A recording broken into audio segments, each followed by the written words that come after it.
Bonjour et bienvenue dans CNPC au lycée EVI des cours continus. Comme vous le savez, CNPC au lycée est là pour vous accompagner et aujourd'hui, je propose pour les élèves de terminale S un exercice corrigé sur un chapitre qui vous pose énormément de problèmes, à savoir le chapitre sur le champ magnétique. Donc sans plus tarder, je vous demande de prendre l'énoncé de cet exercice et juste après cela, une correction vous sera proposée. Chers élèves, prenez l'énoncé de l'exercice. Une aiguille aimantée mobile autour d'un axe vertical est placée dans un point C du champ magnétique terrestre. On place à son voisinage un aimant droit d'axe horizontal contenu dans le plan méridien magnétique. L'aiguille dévie d'un angle alpha égal à 180 degrés et le champ magnétique résultant au point C a une valeur BR qui est égale à 2 10 puissance moins 5 Tesla. NB, toute représentation du champ magnétique sera faite sans échelle.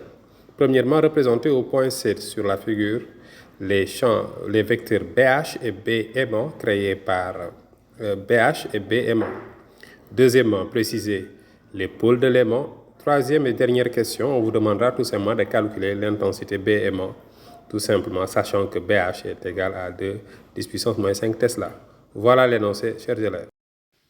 Donc, vous avez l'énoncé de l'exercice avec vous, donc sans plus tarder, je vous propose une correction. Et lorsque vous faites un exode dans la partie champ magnétique, la première des choses à faire pour vous, c'est d'identifier d'abord les différentes sources de champ magnétique.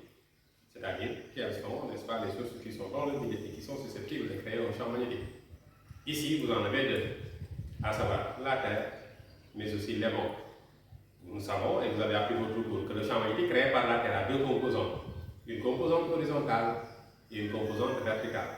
Seulement, l'aiguille aimante qui permet de détecter, de nous donner la direction et le sens du champ magnétique résultant est insensible à la composante verticale du champ magnétique créé par la Terre. Par conséquent, l'aiguille aimantée ne peut nous donner que la direction et le sens du champ magnétique, ne peut nous donner que la direction et le sens de la composante horizontale du champ magnétique créé par la Terre.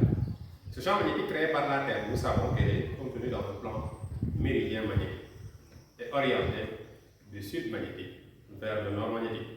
Le plan méridien magnétique, aussi dans un exercice, pose souvent problème aux élèves. Ici, le plan méridien magnétique est représenté ici en pointillé. Le sud magnétique est là, le nord magnétique est ici. Par conséquent, au point C, le champ magnétique créé par la Terre, je parle de sa composante horizontale, est appliqué en C, porté par, n'est-ce pas bien, contenu dans le plan méridien magnétique, donc porté par cet axe représenté en pointillé, et orienté vers le nord magnétique. Par conséquent, nous allons représenter le champ magnétique créé par la Terre. Je parle de la composante horizontale du champ magnétique créé par la Terre. Et voilà le champ magnétique créé par la Terre. Donc, PH est représenté comme suit. Nous avons PH. Reste maintenant à représenter tout simplement qui? Reste à représenter, n'est-ce pas, B aimant. Pourquoi B aimant? Parce qu'il y a un aimant. Qui est l'aimant? On a montré bien que l'aimant est là. Seulement, nous n'avons pas, pour le moment, les pôles de l'aimant. Mais cela, n'est-ce pas, ne peut pas nous empêcher de donner tout simplement la direction et le sens du champ magnétique créé par la Terre. Nous avons fini de représenter le champ magnétique créé par la Terre. Je vous parlais de la composante horizontale du champ magnétique créé par la Terre. Reste maintenant à représenter le champ magnétique créé par qui? Créé par l'aimant. Si nous regardons la figure, l'aimant est placé là. L'axe de l'aimant est confondu tout simplement au plan méridien magnétique pour dire quoi? Que le champ magnétique créé par l'aimant aussi sera contenu dans le plan méridien magnétique. Donc, on sait que le champ magnétique créé par l'aimant droit va être porté par l'axe de l'aimant, ensuite orienté du pôle nord, n'est-ce pas? Non, orienté du pôle sud vers le pôle nord. Seulement ici, les pôles de l'aimant n'ont pas été identifiés. Mais on nous a dit une information importante à savoir quoi? Lorsque l'aimant a été placé dans le milieu, l'aiguille aimantée a connu une déviation de combien? Une déviation de 180 degrés. Donc, on va d'abord s'intéresser à la position de l'aiguille aimantée avant que l'aimant ne soit placé dans le milieu. Si l'aiguille aimantée, n'est-ce pas, était là, lorsque l'aimant n'était pas dans le milieu, l'aiguille aimantée, n'est-ce pas, portée tout simplement, il était orientée suivant le sens et la direction imposée par qui? Imposée par BH. Pourquoi? Parce qu'à l'absence de l'aimant, la seule source de champ magnétique ici, c'est la composante horizontale de la Terre. Donc au début, l'aiguille aimantée avait cette direction et ce sens. Lorsque maintenant l'aimant est placé dans le milieu, qu'est-ce qu'on a noté? On a une rotation de 180 degrés de l'aiguille aimantée. Pour dire quoi? Que ce pôle nord de l'aiguille aimantée est orienté comme suit. et le pôle sud de l'aiguille aimantée est orienté de l'autre côté. Pour dire quoi? Le pôle nord de l'aiguille aimantée n'est-ce pas, s'est déplacé de là pour venir ici. Au même moment, le pôle sud de l'aiguille aimantée s'est déplacé de cette position pour venir là.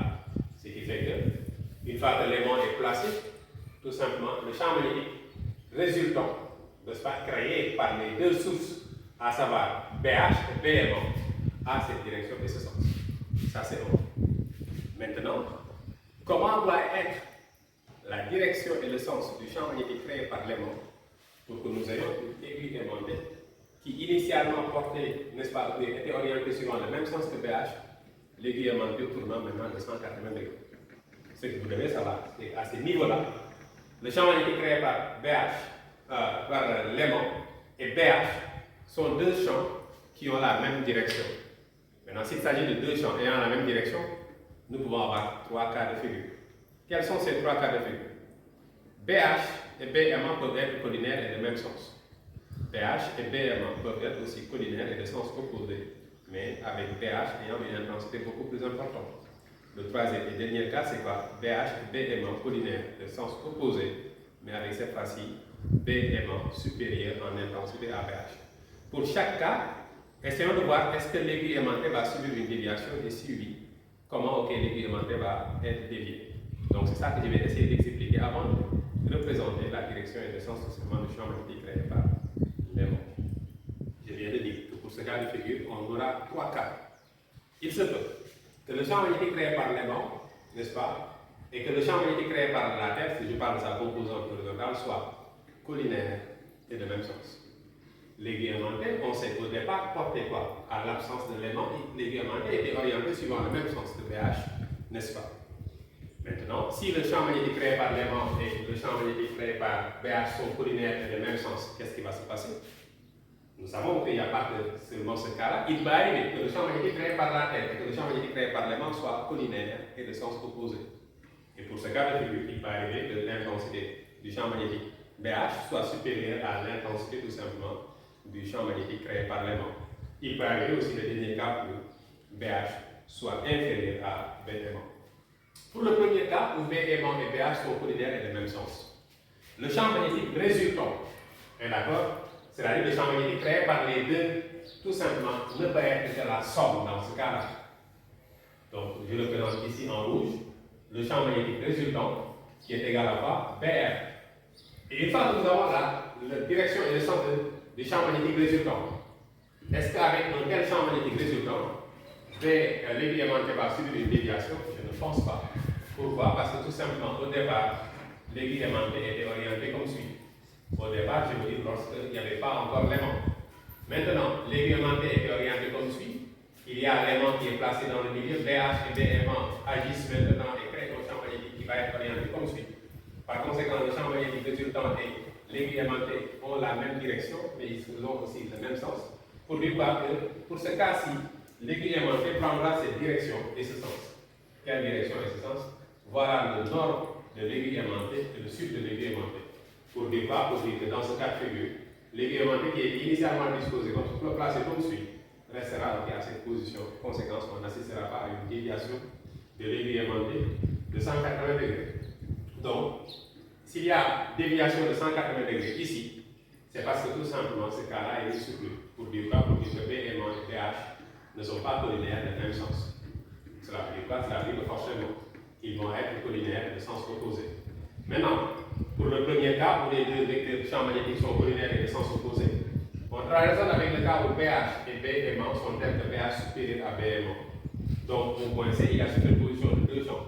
Le champ créé par la Terre, BH, le champ créé par l'aimant, BMA, est tel que BMA a une intensité supérieure à tout simplement, non, BH a une intensité supérieure à BMA. Et dans ce cas de figure, qu'est-ce qui va se passer? Le champ magnétique résultant, si vous voulez l'avoir, prenez BH et enlevez tout simplement BMA. Et il va rester quoi? Il va rester ceci. Ce qui va rester, cela donnera tout simplement le B résultant. Et si vous avez le B résultant qui est comme suit, cela veut dire quoi? L'aiguille aimantée à la fin va porter tout simplement, il y aura la même direction et le même sens que le champ magnétique résultant. En conséquence, l'aiguille aimantée sera orientée comme suit. Et si l'aiguille aimantée est orientée comme suit, là aussi, qu'est-ce qu'on constate? on constate que cette position de l'aiguille aimantée, c'était sa position initiale. Pour dire quoi? Que dans ce cas de figure aussi, l'aiguille aimantée ne connaîtra pas de déviation. Maintenant, on va voir le troisième et dernier cas.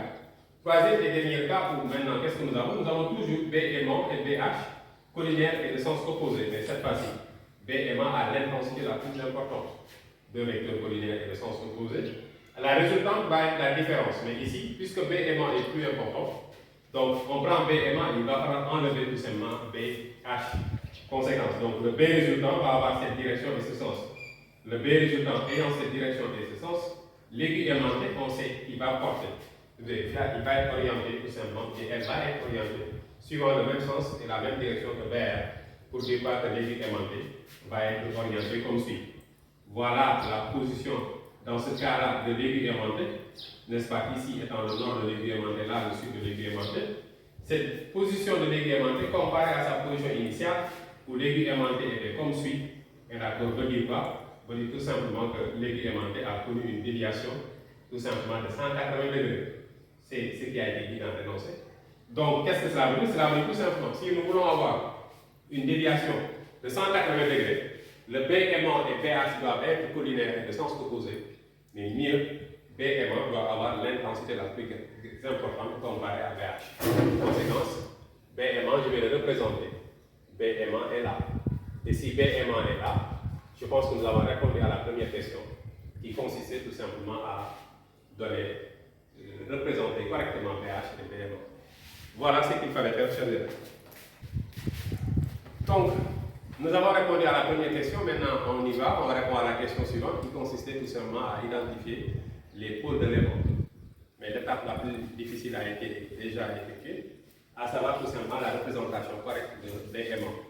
B aimant étant représenté correctement, nous savons pas que B aimant, n'est-ce pas, c'est le champ magnétique créé par l'aimant, est toujours orienté du pôle sud de l'aimant vers le pôle nord. Conséquence auquel B aimant est orienté comme suit.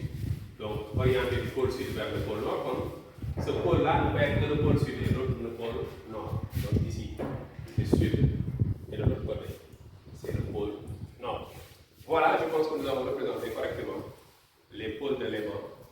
Tout simplement, on a représenté correctement les pôles de l'aimant. Donc, ce pôle-là, c'est le pôle sud et l'autre, c'est le pôle nord. Voilà, chers élèves, donc on passe à l'étape suivante. Maintenant, dans la dernière partie de cet exercice, on nous demande tout simplement de calculer l'intensité du champ magnétique B aimant, sachant que le B résultant est donné. Mais d'abord, avant de penser à calculer le B aimant, sachez, n'est-ce pas, que vectoriellement, on a ceci quoi? Le B résultant est élevé, le champ magnétique B résultant égal à quoi? Tout simplement, B aimant, du point de vue vectoriel, plus quoi? Plus BH. Vectoriellement, c'est ça que nous avons. Mais attention, ne commettez pas l'erreur que beaucoup d'élèves font. À savoir quoi? Ils pensent que nous avons cette somme vectorielle. Avec les normes aussi, nous avons exactement la même chose. Ce n'est pas tout le temps le cas. Donc ici, je vous conseille tout simplement, si vous voulez tout simplement calculer B résultant, vu que les vecteurs que nous avons représentés, à savoir BH et B aimant, sont comme BH et B aimant sont collinaires, de même que B résultant, parce que B résultant aussi, n'est-ce pas, sera orienté suivant le même sens et la même direction tout simplement que B aimant. Par conséquent, les vecteurs qui sont sur le même axe, n'est-ce pas, pour simplifier l'étude, on peut tout simplement faire quoi? Nous pouvons choisir un repère approprié et travailler avec ce repère en donnant les composantes de B aimant, les composantes de BH et aussi de BR. Donc, qu'est-ce qu'on va dire? Soit, d'accord, le repère, quel repère? N'est-ce pas? R, C, qui va être notre origine I. Et pour cela, il va falloir tout simplement représenter, parce qu'on n'a pas besoin de tout représenter, on peut seulement représenter quoi et quoi. On peut représenter le point C, l'axe X' est là. Ensuite, qu'est-ce que nous allons faire? Nous allons représenter les différents vecteurs champs magnétiques. On a quoi? BH, qui est comme ça. Ensuite, quoi? Nous avons aussi B aimant, qui est orienté comme suit. Est-ce que nous pouvons représenter aussi BR? Bien sûr. Pourquoi? Parce qu'on connaît la position, n'est-ce pas? C'est-à-dire la direction et l'essence de l'aiguille aimantée. Pour dire que BR, je vais décaler un peu, et comme ça, ça c'est B résultant. À partir de ce moment-là, qu'est-ce que nous allons faire? On va projeter suivant X'. Donc, suivant X', qu'est-ce que nous avons? Suivant X', on a, qu'est-ce que nous avons? 2 points. Regardez, on a BR, sa composante suivant x prime x, elle est négative, vu qu'il est orienté comme ça, alors que là, x prime x est orienté comme ça, donc on dira moins BR égal. Ici aussi, B aimant, regardez bien l'orientation de B aimant comparée à l'orientation de l'axe x prime x. B aimant donc a une composante négative pour dire moins B aimant égal à non. Pour ce qui est de BH et l'axe x prime x collinaire est dans le même sens, conséquence une composante horizontale positive. Donc voilà, on a travaillé avec les composantes et cette relation maintenant nous a permis d'avoir ceci. Et qu'est-ce que nous allons faire? Nous allons tout simplement essayer de calculer B aimant. Facile. Faire déplacer B aimant ici. Ensuite, transposer BR de l'autre côté. En le faisant, B aimant change de position. C'était moins B aimant, ça devient B aimant. Ici, on avait déjà BH. BH n'a pas changé de position, ça reste encore égal à BH. BR va changer de position, mais c'était moins BR. Donc ça devient plus BR. À partir de ce moment-là, on calcule B aimant qui va être égal à quoi? BH de 10 puissance moins 5 Tesla plus BR aussi, c'est égal à quoi? De 10 puissance moins 5 Tesla. Par conséquent, B aimant va être égal à quoi? Si on fait la somme, c'est 4, 10 puissance moins 5 Tesla. Et nous avons calculé l'intensité de B aimant. Et ce que nous avons, c'est cohérent dans la mesure où on a BH, B aimant, deux vecteurs collinaires et de sens opposés, tel que B aimant soit supérieur tout simplement à BH. C'est la raison pour laquelle, une fois l'aimant placé dans le milieu, l'aiguille aimantée qui était initialement sur une soit portée par BH va subir une déviation de 180 degrés pour aller dans la même direction et dans le même sens que B aimant. Maintenant, est-ce la seule méthode que nous avons pour déterminer B aimant? Je pense que non. On a une autre méthode. Quelle autre méthode suivez? Je vais vous montrer aussi comment faire pour répondre à cette question. Donc, je vous propose une autre méthode tout simplement permettant de calculer B aimant. Toujours, nous savons que nous avons deux sources BH et B aimant. Le champ magnétique résultant BR, n'est-ce pas, du conduit vectoriel est égal à BH plus B aimant. Mais ici, BH et B aimant sont comment? BH et B aimant, n'est-ce pas, sont comment? Collinaires et de sens opposé. BH et B aimant, collinaires et de sens opposé, n'est-ce pas? Et ça, ceux qui sont bien en maths peuvent aussi nous aider à régler cette question. Si BH et B aimant sont collinaires et de sens opposé, et que nous voulons calculer BR, sachez que pour le cas où deux vecteurs sont collinaires et de sens opposé, la norme est la différence en valeur absolue. Pour dire quoi? Pour dire que BR va être égal à valeur absolue de BH moins quoi? Moins B aimant. Est-ce que nous connaissons la valeur de BR? Oui. Est-ce que nous connaissons la valeur de B aimant? Oui. Qu'est-ce que cela veut dire? Valeur absolue de H moins B aimant. Qu'est-ce qu'on a dit? Ça est égal à quoi? BR qui est égal à quoi? 2 puissance moins 5 Tesla. Toujours les mathématiciens vont nous aider. Valeur absolue de A égale à B pour dire quoi? Que A égale à B ou A égale à moins B, c'est-à-dire BH moins B aimant égale à quoi? 2 10 puissance moins 5 Tesla. Ou encore BH moins B aimant égale à quoi? Moins tout simplement 2 10 puissance moins 5 Tesla. Si vous exploitez la première relation, qu'est-ce que vous allez avoir? Avec la première relation, celle-ci, je veux dire, on aura B aimant est égal à quoi? B aimant va être égal à BH moins 2 10 puissance moins 5 Tesla. Pour la deuxième relation, on aura B aimant égal à quoi? B aimant est égal à tout simplement BH plus 2 10 puissance moins 5 Tesla. Nous connaissons la valeur de BH, elle est égale à 2 10 puissance moins 5 Tesla. Pour dire quoi? Avec la première relation, on aura B aimant égal à quoi? 2 10 puissance moins 5 Tesla pour remplacer BH moins quoi? 2 10 puissance moins 5 Tesla. Et pour la deuxième valeur, on aura aussi B aimant égal à 2 10 puissance moins 5 Tesla plus tout simplement 2 10 puissance moins 5 Tesla. La première équation nous donne B aimant égal à 0 et la deuxième équation nous donne B aimant égal à combien? 4 10 puissance moins 5 Tesla. Nous avons deux valeurs de B aimant. B aimant égal à 0. Il va falloir l'interpréter. B aimant égal à 0 pour dire pourquoi? Pour dire que donc dans le milieu il n'y a pas d'aimant. Il n'y a pas d'aimant, conséquence de l'aiguille aimantée, si tel est le cas, resterait à sa position initiale. Par conséquent, on est d'accord, l'aiguille aimante et ne subira pas de déviation. Ce n'est pas ce qui a été décrit pour dire que là, que, n'est-ce pas, si cette condition, pour dire quoi, pour dire que cette condition n'a pas de sens, c'est quoi? C'est-à-dire tout simplement impossible. B aimant égal à 0 parce que alors qu'il y a l'aimant là dans le milieu, c'est impossible. Conséquence, cette première solution ne sera pas acceptée. Par conséquent, quelle va être la deuxième solution acceptée? Elle va être celle-ci. À savoir donc, la solution qu'on va accepter, c'est 4 10 puissance moins 5 Tesla pour la valeur de B aimant. Voilà, chers élèves, ce qu'il fallait faire pour calculer l'intensité de B aimant. Et nous sommes arrivés à la fin de cet exercice. J'espère qu'il vous a permis tout simplement de comprendre, n'est-ce pas, un peu sur la leçon sur le champ magnétique. Je vous proposerai aussi une autre vidéo qui parlera encore une fois de champ magnétique. Par conséquent, CNPC vous remercie et vous donne rendez-vous très bientôt.